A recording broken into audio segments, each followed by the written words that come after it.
welcome back to episode 41 here of the Bullpen.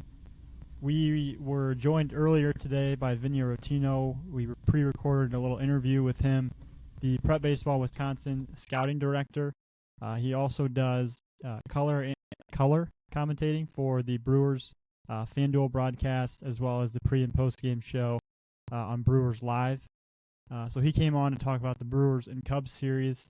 Kind of talked about some maybe advice players can take away from Vinny's career, because he also found some time in the MLB, big leagues, playing with the Brewers and Mets. And then just kind of got into a lot of other stuff, Brewers related. Some awesome stuff though from Vinny, so we all appreciate him hopping on. But how are you guys doing? Cubs lose 1 to the Brewers in game 1. Tough loss there, 9-3. Got one back here. We're recording on Monday, so got a game 2 here tonight at 8. But how's everybody doing?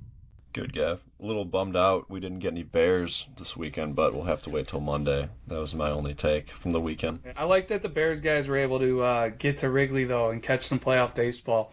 I love to see that. And I'm a little nervous to talk about the Cubs because this is coming out on Wednesday. So we'll see how tonight goes, but hopefully they can have a better start to the game so that, it actually feels like a game this time. Like, that was tough just to be out of it from the beginning. And then I don't know if Vinny actually mentioned it on the podcast or not, but just how clutch it was for those Cub relievers, to go as far as they did. What was it, Ben Brown and Savale?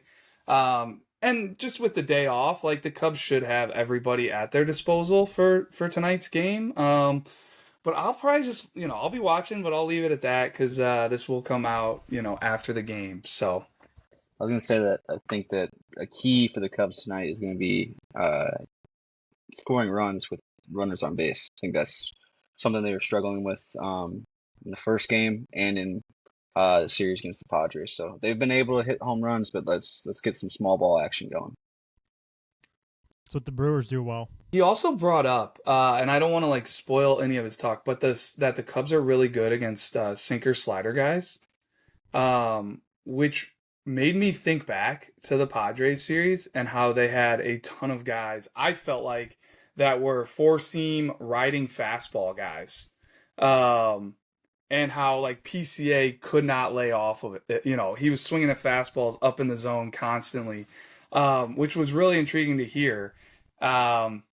And it's going to be something I'll be watching for, if Quinn Priester does get into this game after their opener. But yeah, so like I said, Brewers currently lead the series 1-0 right now. When this comes out on Wednesday, it will hopefully be tied 1-1, but we'll see what happens here tonight with the Cubs and Brewers game. Shoda's on the mound for the Cubs, so that should be super beneficial for us. He's been pretty good throughout the year. But, do you guys have any other baseball news you want to get into? Or? Yeah, I had a good unsigned senior on Sunday. I don't know, we may talk about that a little more at length here, but no, good event, kind of gets us into our October routine. We'll have 3 straight Sundays in October where we're running events, class-specific at the max. So we had unsigned senior on October 5th.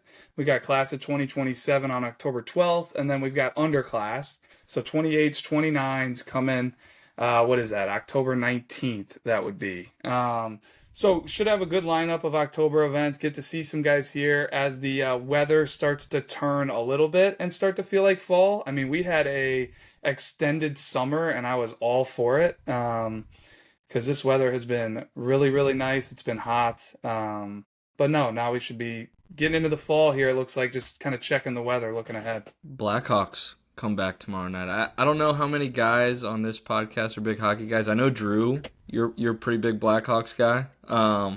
But they got a tough task tomorrow night. On Tuesday night, they open up with the Florida Panthers, who are coming off 2 straight Stanley Cup titles. And I was doing some digging beforehand because I don't follow the Blackhawks as closely. I'm actually a Pittsburgh Penguins fan, but unfortunately, both Pittsburgh and Chicago have the longest odds to win the Stanley Cup this year, so I'm assuming both teams aren't expected to be great. I know Pittsburgh's not. I didn't know that.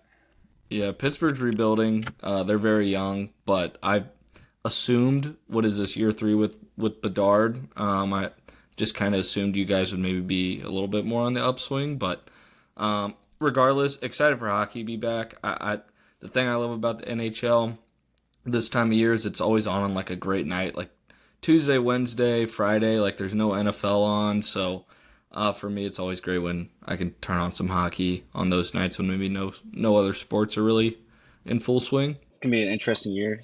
Not surprised with the odds. It's just gonna be another year of getting the young guys going at NHL level. So a lot of chemistry this year. We'll see. Excited though. I was gonna ask because I am someone that I do enjoy watching hockey, but I don't get into it enough with the Hawks. And a big part of that is because I have a hard time finding games to watch. Like you can't watch them as easily. But the other day I was on ESPN Plus and I saw they had a bunch of the preseason games. Like almost, it seemed like every game going on at that time was on ESPN Plus. Is that's where it's all at. That's the only reason I have ESPN Plus is so I can watch NHL. Are the Hawks gonna be blacked out though? Where I'm at, like, will I be able to watch them on ESPN? Because I think that's been the issue in the past. I won't. Because the other night I was able to watch them and it surprised me. So I didn't know if they had some new deal this year to where I could watch them. But that's unfortunate if that's the case. I can't stand whatever pro sports teams making it harder, to watch them.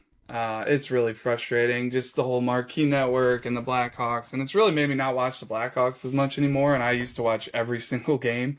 I would record it and watch it at night, but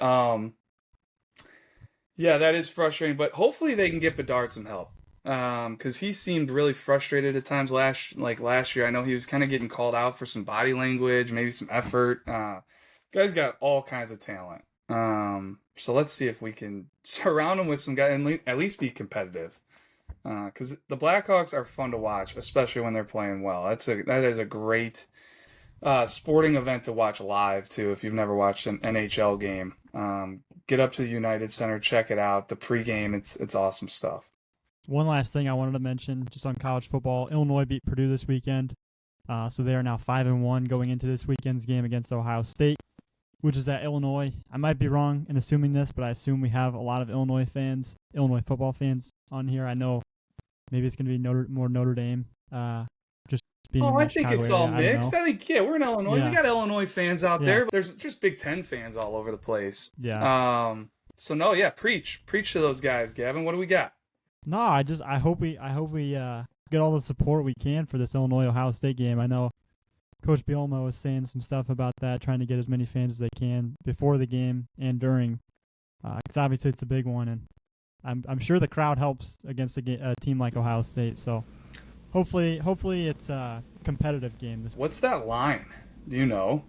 I have no idea. I'd be curious. Kevin, it sounds like you need to be in the stands. Like you need to be loud. You need to be over there. What is that, Memorial Stadium? What's it called? Yeah, I don't want to. Geese Memorial Stadium now, but yes. All right. We need to get you there. I don't know how. I but... was gonna go. I can't go this weekend. Unfortunately, I was literally gonna buy tickets, but Illinois opens as big underdog. That's all I see here. I believe it. 15.5 point favorites is Ohio State. I mean that could have moved or changed, but I don't love seeing that. It's tough. It's going to be a tough game. They are so good. We can move on. Just had to mention that because it's a big one this weekend. But we will now get into our interview with Vinny Rotino. Appreciate him hopping on. Hope you guys enjoy it. The Prep Baseball Wisconsin scouting director and pre- and post-game show for the Brewers, play-by-play for the Brewers, Vinny Rotino. So, Vinny, thank you for hopping on. Yeah, for sure. Thanks for having me. Guys, you guys do an unbelievable job in the state of Illinois in general, but especially on this podcast. This is a big honor for me to join this podcast. The Bullpen. I'm officially a member of the Bullpen. Love it. That's right. No, not only are we lucky to have you on this podcast, Vinny, but in my opinion, we're lucky to have you in our ecosystem. I'm lucky enough to go up to a lot of those Wisconsin events that you're running, and I get to listen to you talk to the players before an event. And you, I think, embody like what a lot of these players are that we're seeing, back when you were in high school. I think a lot of these players could take something from you played D3 baseball in Wisconsin. and you grinded your way through your college career. You continued to get better. And I preach that to our players all the time in Illinois. It's just about getting better and competing. And it's not about where you are when you're 14, 15, 16. And you grinded through D3 baseball. You end up making it to the major leagues. You carve out a really, really impressive career, play for a couple different clubs, the Brewers being one of them. And now you're able to get there, to be involved with the pre and post. You get to talk to everybody, in the organization, the day-to-day. And Gavin, I think the cool thing for us today is, hey, it's Brewers, Cubs, NLDS, and you have a lot of just info. You were with Craig Counsell last year, or 2 years ago, I guess, as he was the manager. Now Pat Murphy's come along. Both of those guys. So just some really cool dynamics, and really happy that you could join us. Yeah, let me just touch on quickly, just maybe a message for whoever's listening, of players that, I was an undersized, underdeveloped, physically kind of just was waiting to mature in high school, and I was not recruited. I was recruited by 3 schools, all Division III. One of them was UW La Crosse, another one was UW Whitewater, and the third was Madison Edgewood College. And at the time, La Crosse and Whitewater were not powerhouses yet. They were both kind of up-and-coming programs. This is before Coach Vodalik took over the program. This at Whitewater. This was before Coach Schwarz took the program over. In fact, I played with Chris Schwarz. We were about middle of the pack, maybe a little bit above middle of the pack at UW La Crosse. I went there because I had some family in the area at La Crosse, right? So I grew up in Racine, went to Racine St. Catherine's High School, 3.5 hours away from La Crosse. I went there because I liked the school first and foremost. But it was a great fit for me, guys, because it was an opportunity for me to go and play and develop at the college level right away. I didn't develop physically until I was a junior in college. And by then, because I grinded so hard and worked on my skills so hard at the beginning part of my college career, I hit 240 my sophomore year. Yet the coach still got me in the lineup because I played a decent shortstop, not great. So defensively I was sound, and I played the game really hard. And again, I worked basically harder than anybody. That the coach continued to play me even though I was going 0 for 8 in a doubleheader. And I hit 240 as a sophomore. Finally, I grew my junior year, and I grew physically. I got stronger. The game started to get easier for me at that point. But I didn't really realize that I could become a pro prospect until I had some success at the Division III level, and I didn't get drafted. My senior year, I was an All-American. I was runner-up to Player of the Year in Division III baseball. Didn't get drafted. Ended up signing out of a tryout down in Arizona. I begged the scout to sign me. My point in telling you guys all this, and whoever's listening that has dreams and aspirations to play at the next level, not only in college, but maybe potentially have an opportunity to play in professional baseball, there's stories out there like me, like Caleb Durbin for the Milwaukee Brewers, who was in every one of your backyards, basically. Grew up in, was it Libertyville High School? Lake Forest High School. Caleb should have been Lake Forest, I think, yeah. Yeah. So you just never know how you're going to pop once you get to college. You never know how you're going to develop. You just got to have that burning desire to play and love the game. That's how you guys are going to get better and get to your ceiling. Just, you have to love the game. And be one of those winning grinders that coaches love. I got so many, last thing I'm going to say on this is I got so many breaks along the way because my coaches and my managers always fought for me. They always have my back. I know for a fact they did in the meetings whenever I was being talked about, hey, should this kid go to AA? Should we release him? That was actually a conversation in my first spring training. Should we release this kid? Because I did not show out well in spring training right away. I was older than everybody, but I had a couple of coaches go to bat for me because they saw how much I loved the game and how hard I worked at the game and how much I wanted to get better, that they said, hey, let's just keep this kid around for one extra season. Or, hey, let's send this kid to AA because I think he's ready. Every conversation was different depending on where I was in my career. But my point is I had so many guys go to bat for me because of the way that I approached the game. So, and how much I loved it, and they knew I was going to do everything I could to get better. And so that's why, if I could give you one piece of advice, if you're listening to this podcast, is to don't have anybody ever, don't have it be the reason why you didn't get an opportunity is because maybe you didn't play the game hard enough. I played with my hair on fire, and for that reason, I got so many breaks because coaches and managers knew I was a winning player because of that. So you use that little piece of advice as you move forward in your career.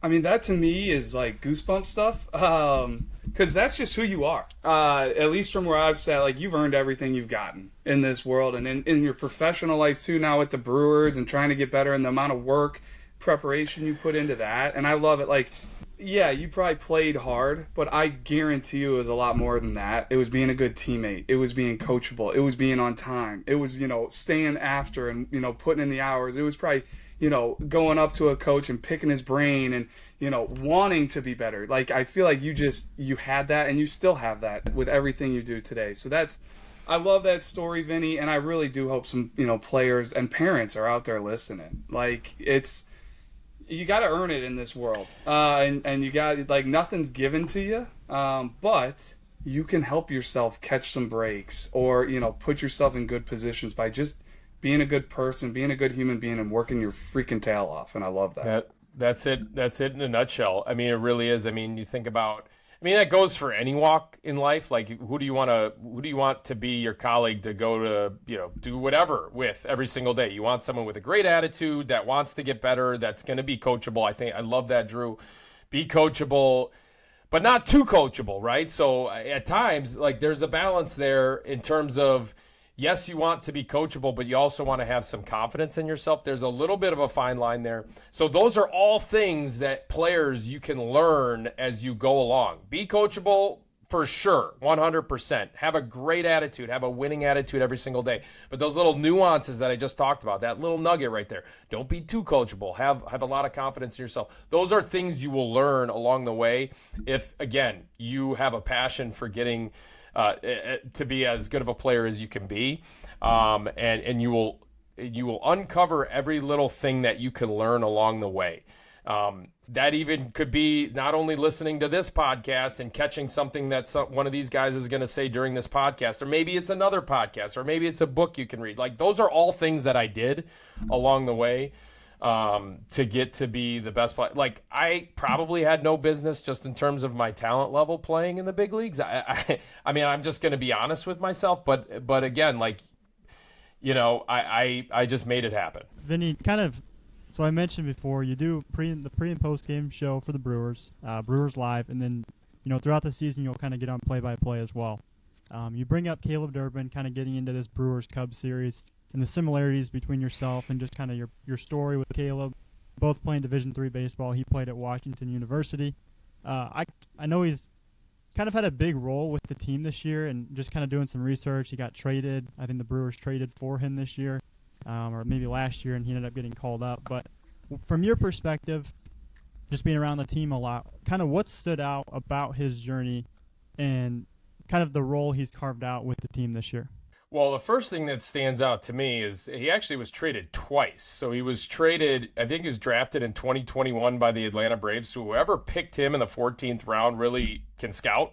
So that scout needs to get some sort of award for the Atlanta Braves. I mean, 14th round out of Wash U, Division III program, put up good numbers at the Division III level. Also played summer baseball, which was important for him. I think he played for the Dock Spiders. In fact, he played with Pat Murphy's son, Kai Murphy, for the Dock Spiders, for the Fond du Lac Dock Spiders. And that's where actually Murph saw him for the first time and fell in love with him, fell in love with his style of play. Yeah, fell in love with his style of play, and you can see why. So not only, okay, so this is a perfect example. The thing that stands out with Caleb Durbin for me. So once he was traded over from the Braves to the Yankees, then the Brewers flipped Devin Williams with 1 year left of his 1 year left of control left. For quite frankly, I thought was one of the best closers in the game when he was with Milwaukee, and he has not had a great year with the Yankees, but the Brewers flipped him for Caleb Durbin. the lefty I'm blanking on right now. Nestor That was Cortez. Nestor Cortez. That was then traded to the Padres at the trade deadline. But the thing that stands out with Caleb Durbin and why a Pat Murphy would fall in love with him is because, yes, he was scrappy. And remember, Pat Murphy coached some of the scrappiest players at Arizona State, undersized players that just kind of like, basically Pat Murphy has an eye for these kinds of guys that just totally ball out. Don't forget about Dustin Pedroia, Yeah, right? I was At gonna say, Arizona did he have State. Pedroia there at Arizona Yeah, State, and like Brett Yeah. Wallace and Jason Andre- Kipnis and those guys? Okay. Kipnis, a great example. Yeah. Isn't he an Illinois guy as well? Yeah, he is. Glenbrook Yeah. North.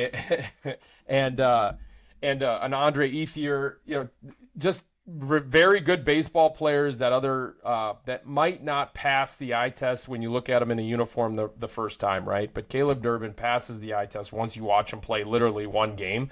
This is a 5'7" stocky right. The first time I saw him play third base, I thought to myself, absolutely not. That's not going to work. That was in spring training this year. He's turned himself into an above-average third baseman at the big league level, like maybe one of the best third basemen at the big league level, just the way that he hasn't made errors and he's made the rangy play like over and over again. So he's just proven it to everybody that he can play. And when I talk about what I said, one of my first comments was be coachable but not too coachable. That's Durbin in a nutshell, because this is a guy that believes in himself. Talking about an ultra confident belief in himself. I mean, it is awesome to see. Actually, maybe they breed that in Illinois. I think that they do, that kind of mindset of a super confident player that just is proven everybody wrong, that he not only is a big leaguer, because there was a lot of doubt whether or not he would be a big leaguer, even he played at AAA level last year, didn't make the team out of spring training this year, was in AAA Nashville for the first month to 6 weeks of the season, and then has come up and again has proven everybody that not only is he a big leaguer, but he is an everyday big leaguer, and a pretty valuable one at that.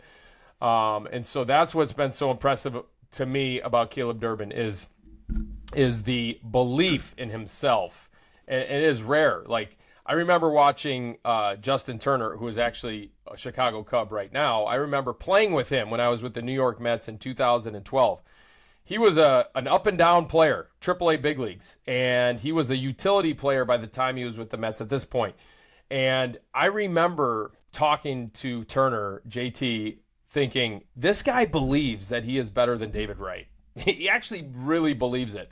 And he then got non-tendered by the Mets, signed a minor league deal with the Dodgers, and the rest is history. Like, this is one of the better third basemen in the 2010s in all of baseball. Huge for the Dodgers. So yes. So the point is that confidence, that belief. Yes, it's the hard work. Yes, it's the gonna do anything I can to knock down walls that are in front of me. But it's that belief that coaches and managers look for. Durbin has that. Other players have that. It sticks out. It sticks out and stands out like a sore thumb. It really does. And Durbin has that. With how much failure is in the game of baseball, you have to have some sort of belief. And those guys, it sounds like, just take it to another level. A guy, to me, sticking on Illinois prospects who have, impacted the Brewers, but a guy for me that probably or could have really been struggling with his confidence was Quinn Priester. First round pick out of high school, got to see him a bunch, elite level talent, was with Pittsburgh for a while, then got traded a couple times, finds his footing here with the Brewers. And you could tell me the impact he's had on the Brewers, but I just look at the numbers. I look at, the adjustments he's made, and couldn't be happier for for Quinn. I wish he was doing it for the Cubs or something rather than the Brewers, but I get it. What have you seen there since he's come over? So this is a little bit of a different story just in terms of that confidence and belief than a Caleb Durbin. He has had to get with the right group of coaches to help him, because he got beat up. Remember, he got beat up in the big leagues. He came over to the Brewers at a 6.23 ERA in his career with the Pittsburgh Pirates at the big league level, with success at the AAA level. So he would come up. They would kind of tinker with his mechanics too much. They would tinker with his pitch usage and maybe just his pitch design a little bit too much. And they forgot about the fact that this kid is a 18th overall pick in 2019 draft out of Cary Grove High School for a reason, because he's an exceptional athlete. Remember, you guys helped me out kind of doing my homework and research on him just in terms of what he was able to do on the football field. Exactly. A two-way athlete. They can really run, too. Then they run the option, even played some wide receiver his senior year, I believe. Played for the legendary coach at Cary Grove High School. And so Chris Hook got him to so he's the pitching coach for the Milwaukee Brewers, probably the best pitching coach. They also have Jim Henderson, who probably is going to get a pitching coach job at some point, a head job for a different organization very, very soon, unless the Brewers do something about it. Because they got him to get back to basics. They got him to really stay in his delivery a little bit better. They shortened up his front arm. It's kind of a little bit all over the place, wild. Just some old school pitching instruction they gave to Quinn Priester, and it's done wonders for him, because all of a sudden now he does have that belief in himself. He does understand that his stuff does play in the zone at the big league level, and it plays exceptionally well. He's got a power sinker. We've seen it up to 96, 97 at times. Nasty, disgusting slider. Like, these were the guys I had nightmares about as a right-handed hitter at the professional level. Like, I couldn't hit sinker-slider guys. Quinn Priester has probably the best sinker-slider combination in baseball. He can also really spin a curveball. In high school, you guys remember him having a great changeup. Yeah. He hasn't even thrown the changeup this year. So he's kind of using the cutter at the top of the zone against lefties. And so Quinn, and everything, this kid is just off the charts in terms of makeup.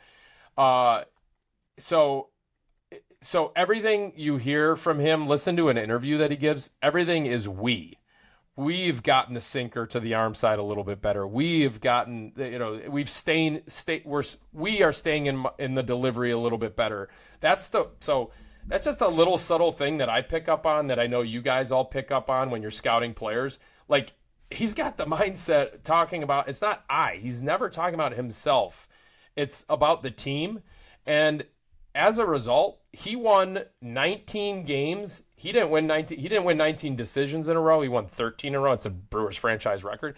But when he took the ball, he won 19 games. The Brewers won 19 games in a row when he took the ball. He was one away from the major league record. That's I did not know from Roger Clemens. This is a special player, a special pitcher, and the Brewers have him for, I think, 5 more years of control. This was an under-the-radar trade that they made in April, probably the biggest trade of the year. The Brewers would not be in the playoffs probably right now. Or they might be in the playoffs right now, but they wouldn't be as strong, certainly, as they are with Quinn Priester. And he's not starting tonight's game. He's going to probably come in as an opener, or after the opener air at Ashby. Takes the ball. But he has been so much fun and just a great, great kid. And he grew up a Cubs fan, and now he's pitching against the Cubs in Game 2 of the NLDS. It's a cool story. I remember his mom being a huge Cubs fan. Would wear Cubs, gear to his games at Cary Grove and stuff like that. So that is very, very interesting. Yeah, I have something I want to get into in a little bit, but on that Aaron Ashby opener part, okay, we just talked at length about how good Quinn has been all season. Maybe talk on the decision to use Priester as the piggyback guy tonight. Obviously, for people at home, we're recording this on Monday, so Game 2 has not happened yet. Hopefully by this time, for the Cubs listeners, they're not down 2-0 on Wednesday when this releases. But maybe just talk on that decision to use Ashby as an opener tonight and with Priester in relief. Yeah, so the Cubs. So this is interesting, because part of the data and the research, which is a huge part of the game, as we all know, and it's a huge part of what we do at Prep Baseball and taking a look at all the metrics. But they found that the Cubs are one of the best teams against sinkers and really good against cutters. So those are 2 pitches that the Brewers, or that Quinn Priester has implemented in his arsenal that has had a lot of success this season. And so what the Brewers are finding and have found out through that is they've understood, okay, so maybe let's kind of lighten the load in terms of how many times through the order Quinn Priester has to face the Cubs, especially those lefties, right? So Michael Busch has been super hot. He's a left-handed hitter. And Kyle Tucker is obviously one of the best players in all of baseball, left-handed hitter. PCA starting to swing the bat really well here in the playoffs, so left-handed hitter. So maybe just matchup-wise, they're going to throw Aaron Ashby to maybe get through, hopefully one time through the order. That might be a tall task, because it could potentially be 3 innings. For Aaron Ashby, he has gone multiples a bunch of times this season, but his pitch count hasn't been that high as of late, so maybe he's not stretched out enough. And he just threw game 1. He threw an inning and a third in game 1. And so let's see how deep he can get into this outing, just to maybe, again, give Quinn just that reprieve against some of those tough lefties that the Cubs are deploying here at the top of their batting order. So that's kind of the strategy there, is to maybe Quinn would only face those guys twice instead of 3 times. But I'm betting on this kid to get through those guys no matter what, just because he's going to have that adrenaline pumping, and he's pitching with such confidence right now. And the Brewers love playing behind this guy. The Brewers' defense has been unbelievable this year, especially behind Quinn getting all those ground balls. I just love hearing about, this cat and mouse game potentially between both managers, right? Because if you're the Cubs, do you switch around the lineup to make it a little bit more advantageous for Chicago, knowing, hey, we're facing Ashby first, but Priester's coming in? Do you maybe stack the lefties somewhere or something like that? But I like hearing about that cat and mouse game. Looking at this series, right? By the time this comes out, it could potentially be 2-0 Brewers, or it's knotted up at 1. For Milwaukee, for you, what are the keys for them to come out of this series on top? Yeah, so, man, this is a tough series, and this is, to me, how amazing are these playoffs so far, right? With Cubs, Brewers, you have Philly, LA, you have a pretty good matchup so far with Detroit and Seattle, and then you have Toronto just beating the tar out of the Yankees so far, up 2-0, which is great to see, by the way.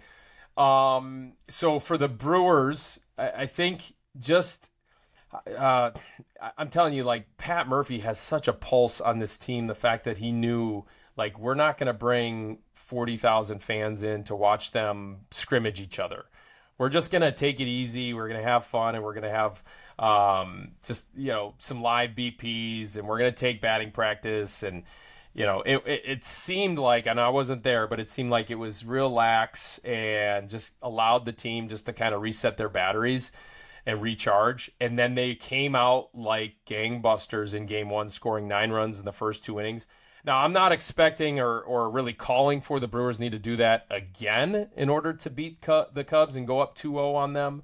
And just come out and bat around a couple of times in the first 2 innings and score 9. But I am saying that it is a key for the Brewers to get to Shota tonight early, because we've seen what he can do, especially when he establishes that good forkball split finger pitch down in the zone, and when he has really good feel for it.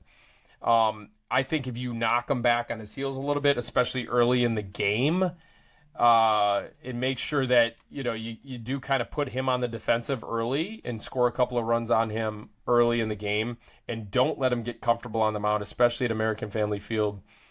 That's when they have gotten to him in the past, is when they've gotten to him early, and then he never really established that feel for the good split finger forkball that he has. So that's going to be a key for them. And then I do think it's a key for them to go up 2-0. I really do, because the Cubs at Wrigley, they're tough, right? So if you split and you go 1-1, and then the Cubs go back home in front of the great fans, and I am calling them great fans. I do like to have some fun moments and troll the Cub fans a little bit, but it's all in good fun. I think the rivalry is great for the game.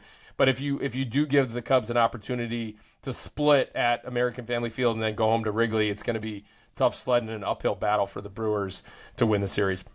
Well, it'll be interesting here when this podcast comes out on Wednesday to be able to look back at some of these comments. But you mentioned this little scrimmage that the Brewers did. Like, it just gave me such college vibes. I loved it.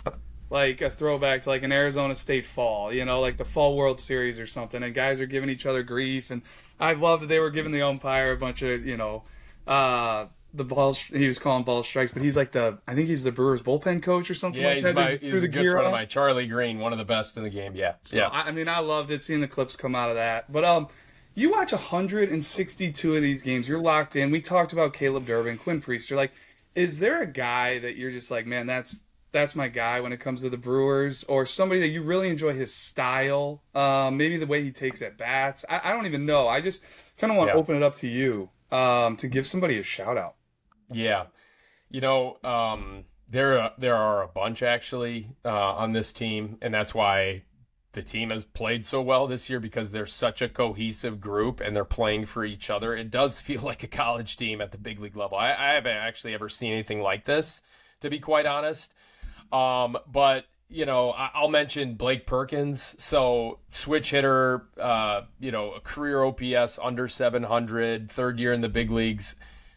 Probably the best defensive center fielder I think I've seen. I mean, there's some good ones I've seen over the years, but this dude is as smooth as silk out there in center. He just continually robs home runs like it's no big deal. Like, he'll do it and just be like, it's so easy for him to do it. The closing speed. I mean, he's just so much fun to watch out in center field. He made a game-saving throw at home plate. He's got an absolute cannon. The throw was, I think, 98 miles per hour. But it doesn't look like it because, again, everything he does on the baseball field is so easy. Switch hitter. Talk about a team guy. That's all he cares about is the team winning. He literally couldn't care less about his own personal accolades. Is he the guy that you would put and pencil in center and into the lineup just in terms of his offensive potential? No. There's other offensive alignments that you could kind of deploy to have a more potent offense. But for me, he is a must play every single game in the playoffs here in October because of the game changing defense, but also because how many times have we seen it in the playoffs, guys, at any level, right? A big game at any level. Could be high school, could be one of these games we're watching at the Rock or in Rantoul, or at the college level, where it's like the most unexpected offensive player is coming up with the biggest hit or the biggest series and is named the MVP of the whole thing, right? That's the kind of performance you could potentially get from a Blake Perkins because he's capable of that, but also he's just a winner, and he's just a guy that he's easy to love. I actually tweeted a thing that his at bat is like, what a gamer, love him, because it's easy to say about a guy like Blake Perkins, kind of guy you want in the trenches with you. I'm looking forward to locking in on this guy because I have not seen much of him at all. Vinny, I kind of want to put you on the spot now. I know there's probably some bias with the Brewers, but as the lone unbiased guy in this series, being the Reds fan that we're watching this series from our couches, what do you got? Who's going to win this series? Maybe in how many games? We were talking off air, like, I'm kind of rooting for whoever wins this series to win it all. In the world of Major League Baseball entering the year, NL Central was supposed to be this huge joke of a division, ends up sending 3 teams to the playoffs. So with that being said, what do you got? Probably the Brewers, but in how many games? What are you thinking? Yeah. I have to say the Brewers are going to win the series. I certainly can't come on a podcast as one of the voices of the broadcast team of the Brewers, and then can you imagine the amount of trolling that would happen for me? Totally. On Twitter. So I'm going to say the Brewers are going to win the series. It's not going to be. I don't foresee this being like a sweep or anything like that. I could potentially even see it going to 5 games just because, again, the Cubs are so tough at home at Wrigley. Especially they're tough as of late. I feel like the wind has been blowing in at the friendly confines, right? So, and that for me, that's an advantage Cubs because they're so good at throwing, pitching to the elements, meaning like, fly balls, 4-seamers at the top, and getting a lot of fly balls, especially with Shota and Matthew Boyd. Those 2 guys are the 2 top starters. Cade Horton being out is actually, a huge plus for the Brewers. I'm all hoping that he's okay long run. It looks like he will be, but that's a tough loss for the Cubs. That's going to be probably a big advantage for the Brewers because I do think the starting rotation for the Cubs is a little bit thin at this point. And then we'll see what kind of version. I think Jose Quintana is going to get the ball game 3. What version the Brewers are going to get from him. This is a 13-year big leaguer. Talk about a winner. This guy is so fun to be around. 13-year big leaguer and was a South Sider for a long time with the White Sox before he was traded over to the Cubs. And so he has never won a World Series ring. So he's top 10 active pitchers, most starts career, and yet he does not have a World Series ring. He really wants it. And so I think that want and that desire to win for Quintana, I think, is going to have him showing up being the best version of himself. So slight advantage, Brewers. It's going to be evenly matched, and I'm looking forward to a hard-fought 5-game series. Probably goes the distance, quite frankly. Let's hope. I mean, I would love it. I would love it if we're back in the mix at Wrigley and it's a series. And, I think the vibes in Chicago would be awesome. Jose Quintana, I loved him as a White Sox even. One of my favorite pitchers growing up was Johan Santana. The fastball changeup, 95% of his mix was fastball changeup, and it was so filthy. And I thought Quintana was the next Santana. So we'll see. Hopefully we can knock him around a little bit. So Vinny, this is not really series related, but just kind of your day to day throughout the regular season. What does that look like for you? You're doing a lot of prep for those games. You're always on top of it. I think a couple years ago I was at a game and talked to you there, and just seeing you kind of have a piece of paper. It looked like you're doing prep probably during the game for your post-game show. But what does that look like for you throughout the season? Yeah, so it depends if I'm doing the pre- and post-game show, if I'm on for that, or if I'm doing – so you mentioned play-by-play. I wish I was that talented in terms of broadcasting. So some of the guys that I work with, Brian Anderson, going to be a Hall of Famer at some point. He's actually a finalist for the Ford C. Frick Award this season. Brian Anderson, voice of the Brewers. He is, to me, the best in the game. He creates such drama. Not far behind him is Jeff Levering, who also does play-by-play. So I do. So he's phenomenal as well. So love working with those two guys as play-by-play. I'm actually the color commentator, the analyst on the game. So I did about 50 of those this year and about 70 pre- and post-game shows for my prep for those. So when I'm doing color, that is pretty intense, my prep for that. So I scouted after I got done playing for the Texas Rangers. I was a pro scout for 4 years, and that's kind of the approach I've taken to how to broadcast and how to provide color analysis. I get into the weeds pretty good on every single player. I try to get better, and it's a work in progress just in terms of how I present some of that information. I try to react more in-game when I'm doing color as to what's happening in the game, but also trying to have the mindset of, okay, the fan that is casually watching, I want to bring something interesting to them that's not over their head. And that's a hard needle to thread. I wasn't good at that. My first couple of years, I was getting really in the weeds on things. At times, I still do that, but that's kind of by design at times as well. So long story short, I try to really come up with some interesting concepts and ideas for the fans to be entertained as to what they're watching on the field. And when I'm doing pre- and post-game show, I kind of try to do the same thing, but we get a little bit more specific on each individual player, and we do little breakdowns as well. And so those take some time. I try and be really prepared is the answer. And for the for the color analysis that takes hours before a series, and then once you get into the series, I do maybe a couple hours of prep work before the games, before I get to the ballpark. But that, in a nutshell, is what my day looks like before, and then you get to the ballpark well in advance, and you get more information from the coaches and the players if you have some questions to ask them about what you see in game, and you get into the weeds a little bit with them on that. But then again, you can present it in a way that is digestible to the fan when you're in the game. But that, in a nutshell, is what I do before the games. But it is so much fun. I'm so lucky I have the best job in the world, not only as the Wisconsin prep baseball scouting director, but also to be able to be on the broadcast for the Brewers.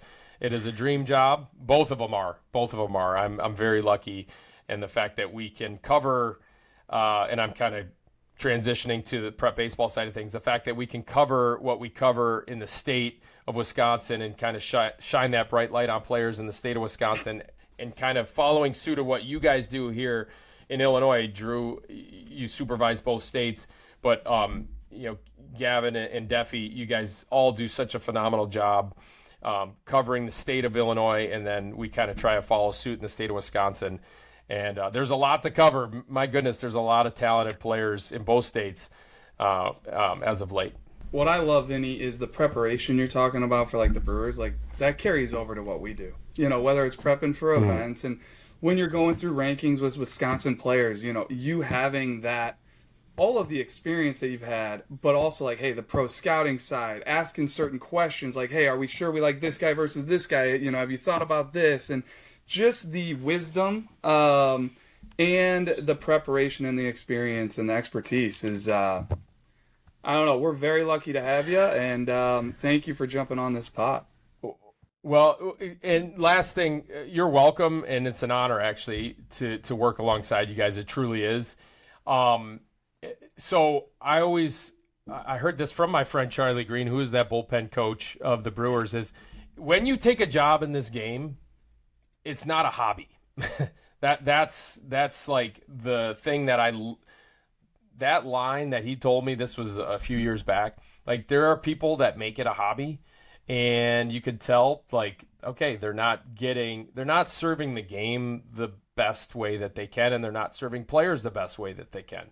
So don't make it a hobby. Love it, and I do, and it's been so much fun. I know you guys don't make it a hobby either. This is what you guys eat, breathe, and sleep, baseball, and serve the players in both states, and it's, again, a privilege and an honor to work alongside you guys. Yeah. Appreciate you hopping on, Vinny. Always a pleasure. I know we were super grateful that you were going to do this and talk about the Brewers-Cubs series and just kind of break down some of the Brewers players, but go Cubs. Hopefully they can catch a win tonight. All right. I won't say go Brewers, but I'll think it. All right, guys. Appreciate it. See ya. All right, and then now we will talk through some Illinois State game stuff. Just last week, we had some guys coming through, commitments come through, but we are now up to 94 state games commitments, and this is as of Monday. Again, that's when we're recording. But guys, a lot of names from our future games squad coming through this past week, committing to some big-time schools. And Drew, earlier this morning when we were talking, you mentioned how good that team was and just how many commitments we have so far in the schools, the level of talent. I mean, I'll let you guys touch on it if you want, but some big commitments coming through this week. Yeah, and I want to make sure I have my list here so I don't miss anybody. But it was a unique year this year for the future games. Like, selecting the team, we haven't had the opportunity to get as many guys on like a team select in the past, which was really, really cool for just Illinois in general to be able to, allow more players to get into that environment and to be seen by those coaches. And shoot, a couple team select guys are already off the board as well. But just in Illinois, like, we've gotten a lot of commits from Team Illinois. And I was talking to Tyler, I was talking to you guys, like, we invited some guys that, could not make it. Whether it was due to like a last minute injury or just dynamics with, family, whatever, parents' work, getting down there. It is in Georgia. Like, so there's a lot of dynamics to it, but just to see how deep like the talent in that 2027 class in Illinois is, looking at these commitments. So, I mean, over the weekend or over, I guess, the last week, we'll say, but like Andrew Talbert from Byron played some, middle infield for us at the event, played some outfield. He's a versatile athlete. He commits to North Carolina. Really, really good commit right there off the top. And then we got Brady Cunningham, who we talked on at length, like after the future games, just with how impressive his bat was at the event. And then the athleticism on top of it. Ran one of the better 60 times for Team Illinois, put up some of the best, in-game EVs with just a ton of loud contact. And he committed to Texas A&M. He's at Brother Rice, but he'll be going to Texas A&M. And then you got Cash Van Houten from Canton, Illinois. He just committed to Illinois. Kind of the same deal as Andrew Talbert, really athletic, can play all over the diamond. I could see him at shortstop. I could see him in center field. But then, at the same time, he also gets on the mound, and he's been up to 94 before, and pounds the zone, is highly competitive, can spin it. So Illinois is getting a good one there. And then TCU gets a pair of commits. One of them from Jimmy Benson, St. Lawrence, one of the top pitchers in the Chicago Catholic League this past spring. And then they get Matt Ritchie out of St. Charles North, right-handed arm. And he's a guy who didn't make it down to the future games. But to me, I look at him he's a future gamer for me. I know he didn't make it down. He got hurt. He got hurt before the event in the summer, but was one of, I would say, early to middle invites. Tyler, you saw him in the spring. I saw him early in the summer. So it was a guy we really wanted there, that would have represented Team Illinois well, and he's going to TCU as well. Really, just to piggyback off that, I'm really excited for all these guys, but Matt Ritchie was maybe my favorite arm from the 27 class that I saw last spring. The outing I saw of his, he absolutely dominated Lake Park at his home place, and a lot of what you saw in the summer, Drew, the fastball comes out really good, and then he was really spinning a tight slider and was throwing it in any count whenever he wanted and getting swing and misses on it. So really excited for Matt. Obviously, sometimes with going to the future games and sometimes missing out on the future games, you might not get as many looks nationally. So to see him get a ton of love from a great program like TCU really fires me up, and I'm really excited for him.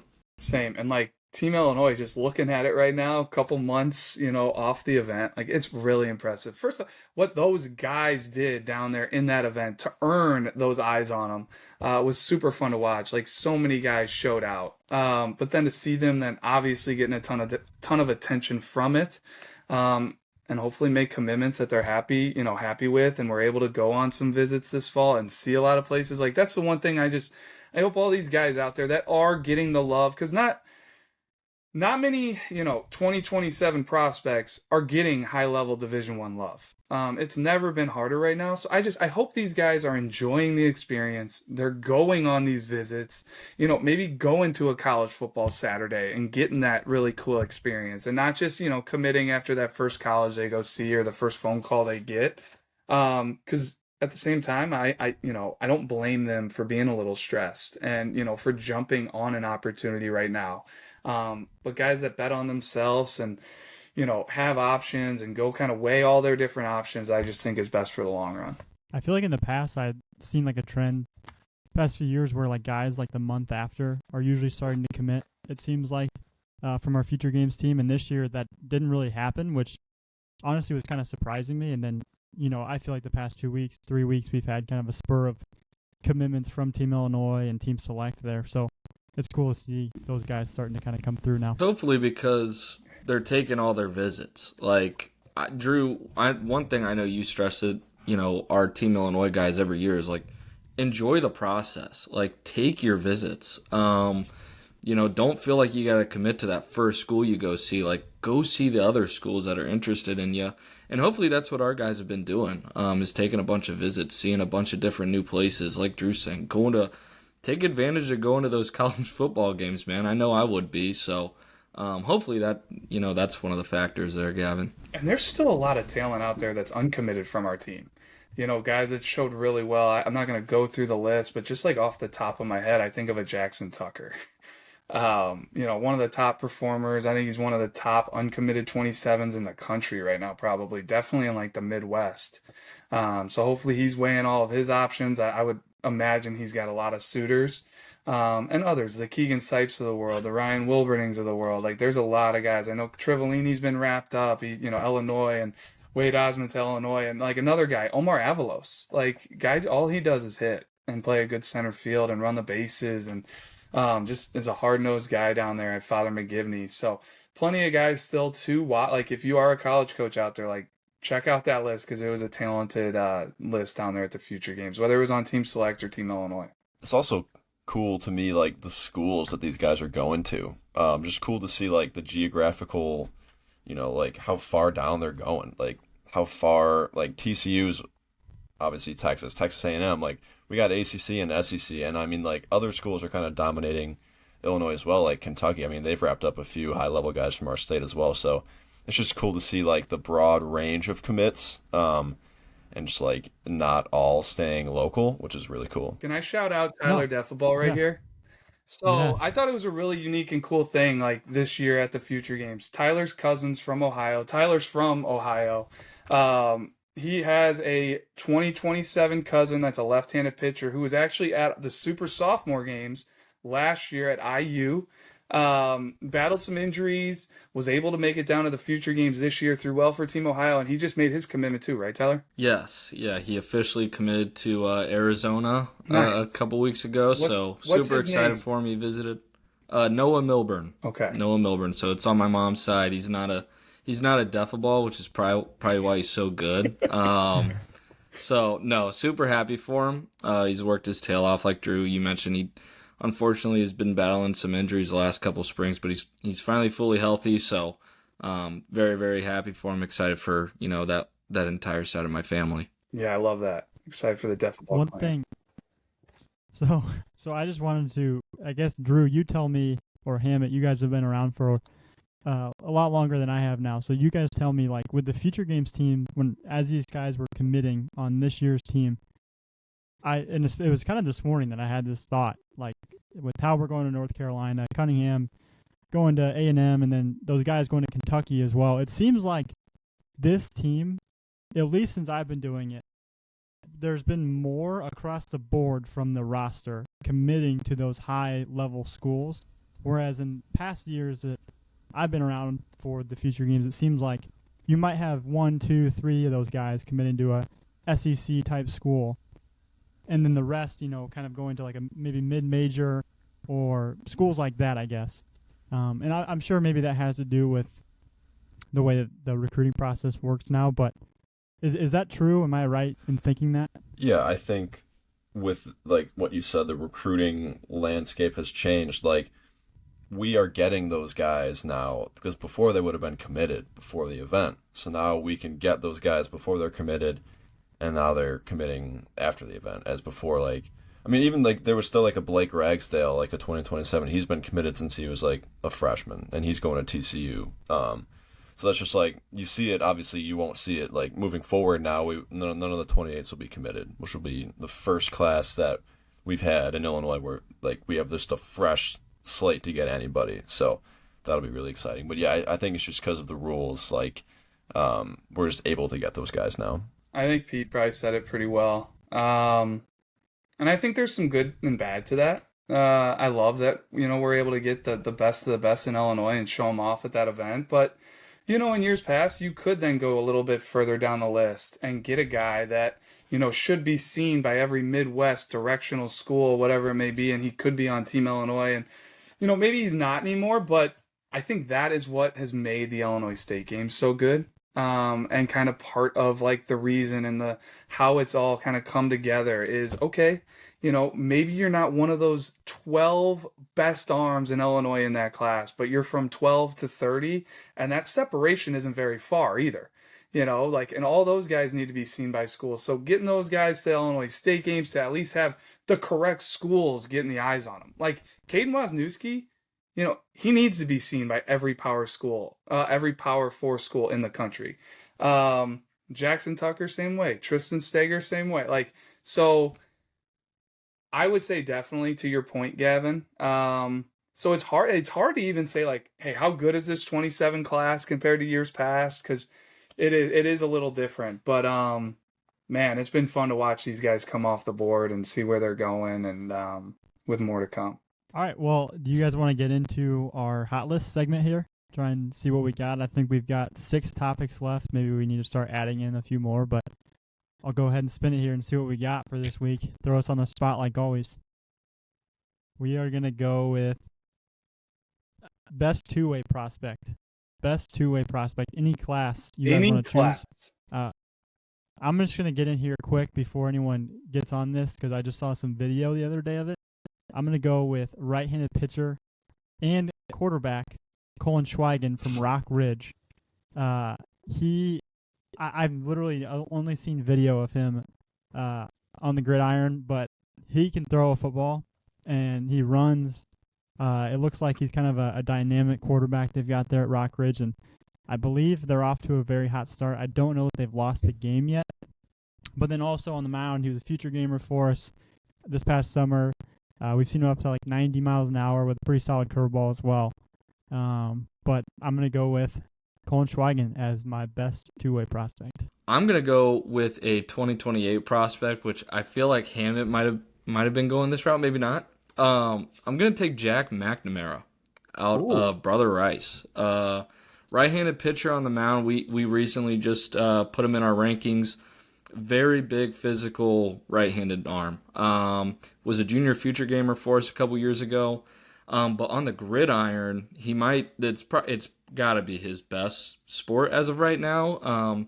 He's got some serious Power 4 offers. I want to say he's a tight end at Brother Rice, but I know off the top of my head he's got offers from Tennessee and Ohio State, just to name a couple right there. So that's who I'm going to go with. I feel like, hopefully he plays baseball for a very long time, but with those types of offers on the gridiron, I would think it's going to be harder and harder for him to continue playing baseball, but we'll see. But that's who I'm going to go with. I'm going to stay in the 28 class as well. I'm going to go with a guy that's top 20 in 2 sports, and that's Brady Jones.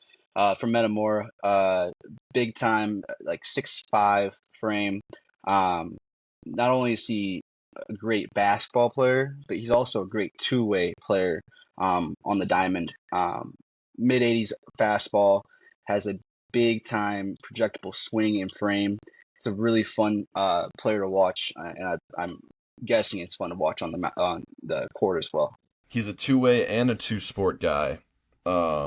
Ryan Dunshan, so pitcher catcher going to Illinois State, but also a golfer. Me and Drew got a sweet tooth for that. Single digit handicap. Recently shot a 78 to advance to the sectional tournament, which I think is today. I think it's Monday today. Yeah. Monday. Ultra impressive to be able to have a golf swing and a baseball swing at the same time, and do well at both. That's like seriously underrated. I could never do it. That's why I was a pitcher. So, yeah, Ryan Dunshan. And that 6'5" projectable frame with a loose arm probably helped you be a pitcher too. But yeah, maybe. Yeah, I'm gonna shout out Naperville North. Their high school golf team made it past regionals. They got a couple really good players on their team from what I see. I follow their X account, and they've set a couple like school records this year, which kind of irks me a little bit because we may have had some back when I was in high school. But no, Naperville North playing in the sectional on Monday as well. We'll see if they advance. I think they go out to Moline and play a course out there I've never heard of. I need to look into that. But my mom does home daycare. She watches the Downers Grove South head golf coach. Okay. Not him, the kid. Watches his kid. And he was telling us that he was traveling to go to Moline, and my dad thought it was maybe like for state, but no, state is still in Bloomington at the Den, so sectionals on Monday. Yeah, talking big schools there. I think it's 3A in golf is the biggest classification. So yeah, there's only 3. I noticed that yesterday. I'll be glued to Coach Hantak, Ryan Hantak there at Naperville North. I'll be glued to his squad and how they do in sectionals, but.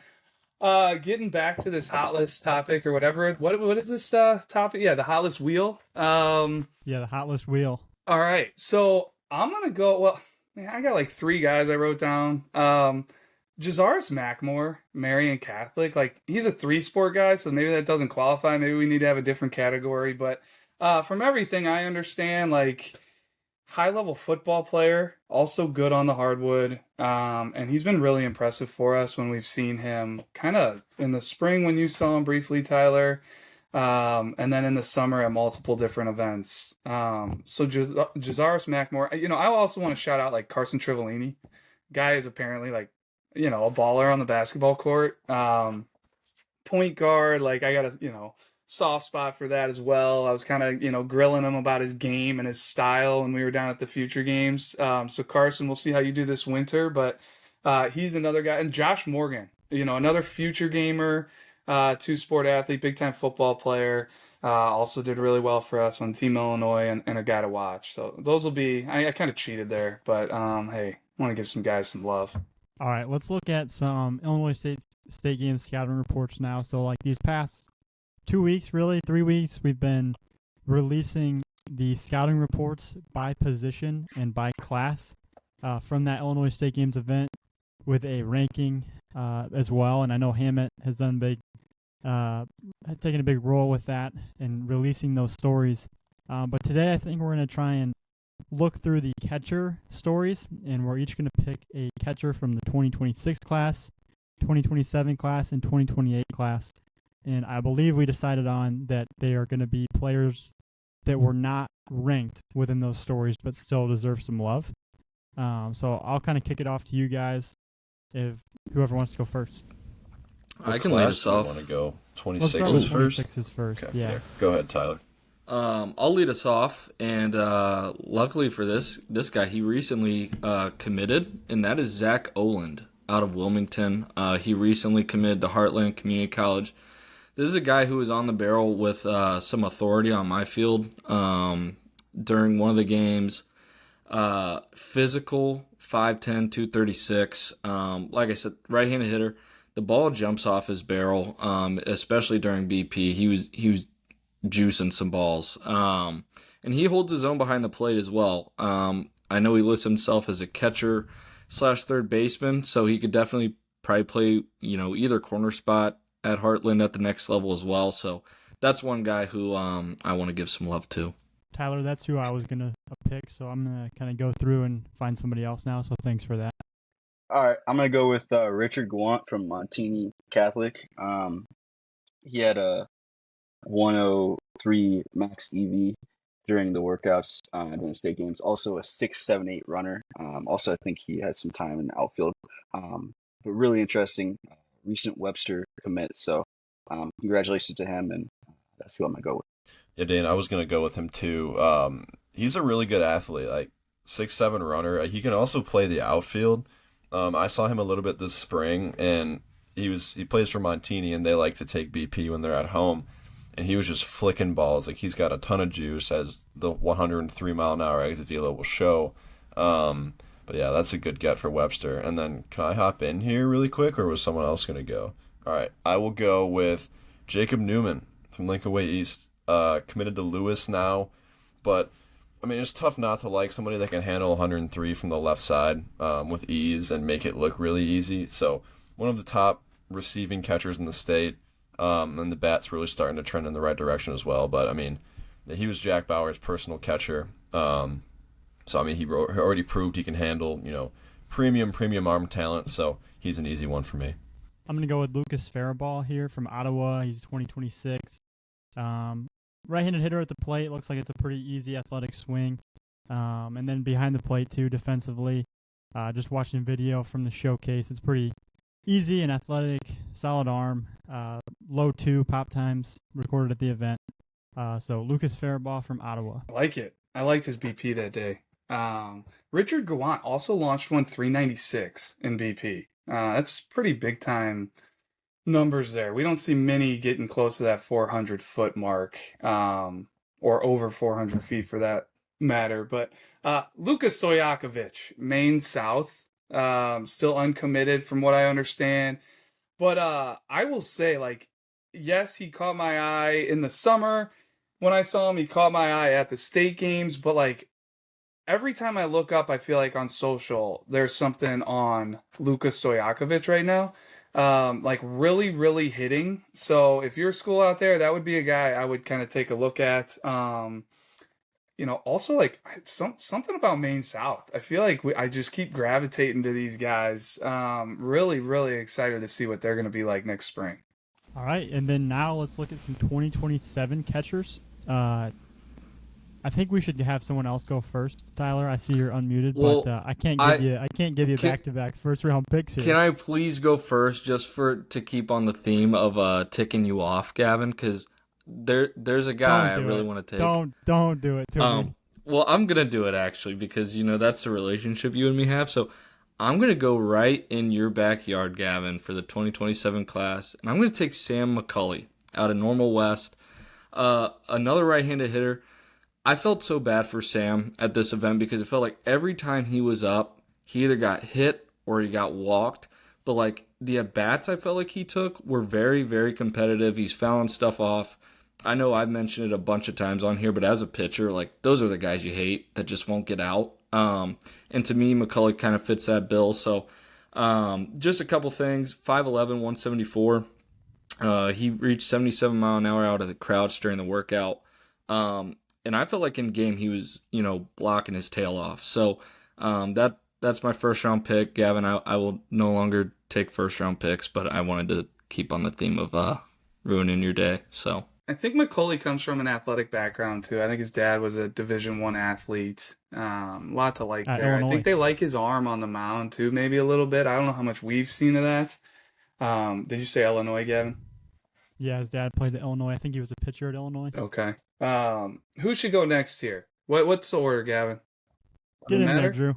All right. Get in there. Well, I'm on a profile here of a guy I like. A guy that showed well. Bo Bremen. Hammett, sorry. Freeburg, we saw him down there at the Kickoff Classic. We saw him a couple times this spring. And I was getting, calls, texts from our guys that were watching. I'm like, man, he can really defend. Made a couple athletic plays, like where he had to bounce out of the crouch and stuff like that.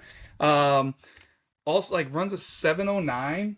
He's ranked 101 in the state. He was a guy that was on our short list for catchers. Every year, future games, whatever. You've got your target list. You've got your follow list. He was definitely on that. And I just think he's a guy that keeps getting better. It's like a sub 2 pop time he'll flash, and slightly above average arm strength, and just really like the way Bo Bremen plays. All right, well, I'll get in here then quick with John Timmons from Champaign Central. He ran a 709 at the event, 60 time. Again, low pop times in the 197, low twos, 94 mile an hour max EV, and just he's like a lean right-handed hitter with some strength on him as well. But John Timmons, Champaign Central. I'm going to go in here so I don't get another one stolen, but I'm going to go Liam Schultz from Burlington Central, left-handed hitting catcher. He showed well. I mean, it's a simple left-handed swing with some strength from launch, but strong. I mean, 97 mile an hour for the EV. Really good arm, too. He's up to 80 miles an hour. Pop time working around 2. So, yeah, I mean, left-handed hitters are a premium, so Liam Schultz still uncommitted as well. I love that call-out. He strikes me as a middle-of-the-order type of bat. I really liked it at McHenry preseason ID this past winter. And he almost exceeded kind of my expectations. I know he was a big bat for Burlington Central and carried it over to the summer, but Dane, I know you're itching to get in here. So who have you been eyeing? Central Illinois catcher in this 27 class that we're picking. I'm going to go with Hudson Lovell. I saw him in the spring. I thought he was a standout bat for Morton. And then during the state games, he had a 197 pop time, 78 catcher velo, and also his juicing balls had a 97 max EV, 369 max distance. Just a catcher I've really liked since the spring, and continues to look good in every look. I was going to take him, but I knew you were going to, so I was nice and I didn't. See, Tyler, that's how you do it right there. I was going to say that makes yeah, because you would do the same for me, I'm sure. 28 class, I think it's going to be interesting here. Yeah, one other name I wanted to throw out. Yeah, what do you got? I didn't see him at the state games, but I really liked it in the spring, was Connor Edenberg out of Plainfield North at 2027. The game I saw him down at the Kickoff Classic, I mean, he was blocking like his life depended on it, and really kind of saved the game for Plainfield North in a couple spots. So that's just a guy I wanted to shout out that I think schools should take a look at. But yeah, that's Connor Edenberg, 2027 out of Plainfield North. Get to catch newly minted Kentucky commit Sam Finn this spring. So yeah, how about that? Yeah, Kentucky getting into Illinois quite a bit here with some of those commits. But yeah, Edinburgh, he's got those kind of short, compact levers, strong frame.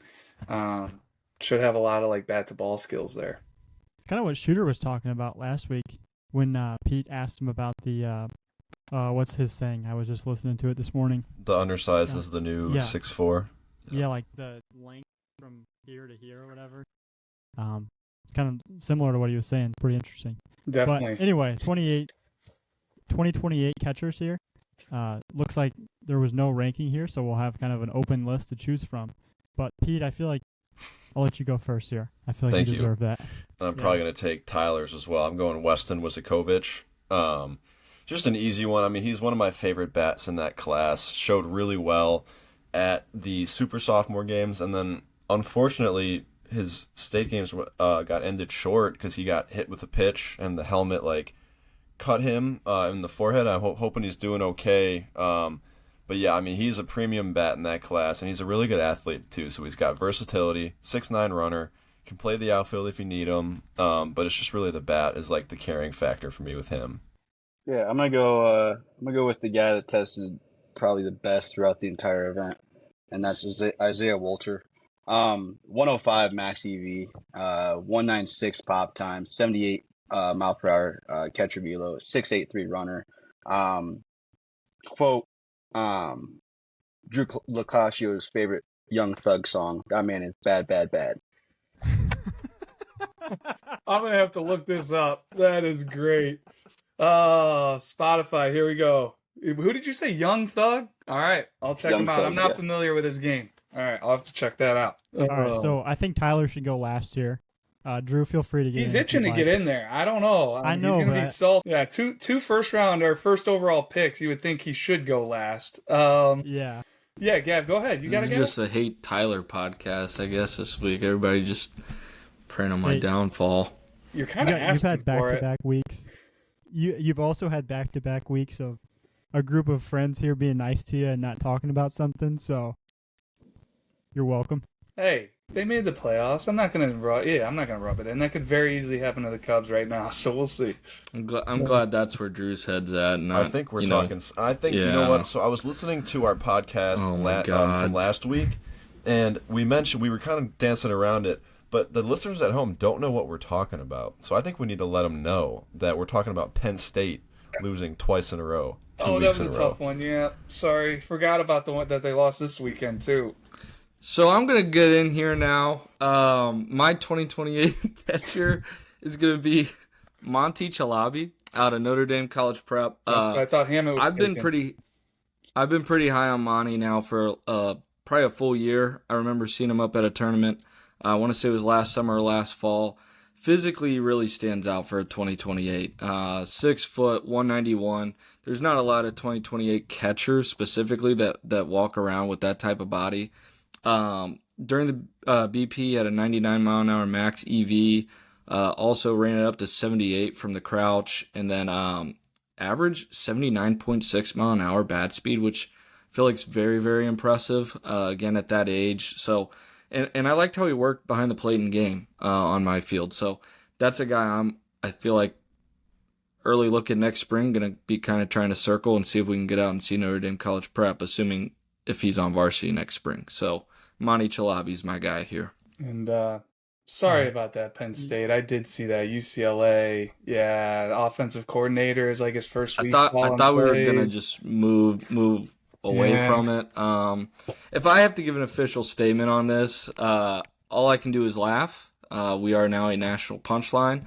It's awesome being a Penn State fan. I love my life. So hey, Pete, you'll probably get to see your boys win a big game Saturday because we welcome Northwestern into Happy Valley this weekend. Well, UCLA was winless until they weren't. So, that's what I got there. I'm still a fan, but all I can do now is laugh. We are a national joke. So one guy I've been, kind of keeping my eye on for a long time is Jack Bullington from Marist. Junior future gamer. Really like the way he plays. I really like the swing. I kind of like everything about it, the movement patterns, and I just think he's a guy that's just going to take a little while to physically mature and for the tools to catch up.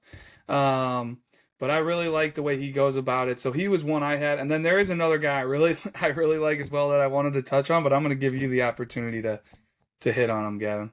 So I'm actually going to go different here. I'm going to go with Gunnar Larner from Maroa Forsyth. Physical right-handed hitter. Looked like he was just taking some big hacks during his round of BP. The ball was coming off the barrel really well. 94 mile an hour max EV, 348 foot max distance. 206 pop time. Looked like he was getting the ball out quick too. So Gunnar Larner, Moreau Forsyth, 2028. Wes Thompson out of Normal Yeah. U High. I know he showed well for you. This kid has some pretty loud tools for his age. 80 miles an hour from the crouch. Also 87 from the outfield. Had a 203 to 219 pop time range. 95 mile an hour max EV. And then he can also get on the mound and run it up to 86 with the fastball. So that's a kid I'm just excited to see how he continues to get better. He came to our Southern Illinois preseason ID this past winter, showed some loud tools there, and he continues to get better. So that's one guy I'm got my eye on going into next spring for Normal U High. I'm a big fan of Hunter Lockefear at St. Viator. The left-handed bat. I just the way it works, the hand, like very loose, free hands, and it's on the barrel a lot. Kind of a natural uphill stroke to it. Athletic, like 719 runner, could probably play, a lot of places. But Hunter Lockefear is a guy to watch. I think he impacted their team as a freshman too this past spring on varsity. All right, well, we will, throughout the next few weeks, continue to talk about this positionally. So infield, outfield, pitchers still to come. So just keep an eye out for that. All right, that'll wrap up episode 41 here of The Bullpen. Appreciate you guys listening as always. Go like, comment, and subscribe on our YouTube, and follow us on Apple and Spotify podcasts. Subscribe on that YouTube. We could use all the numbers we could get. Tell your friends, family, teammates, co-workers, whoever it may be, if you think they'd enjoy this podcast. Click subscribe, and really appreciate everybody listening.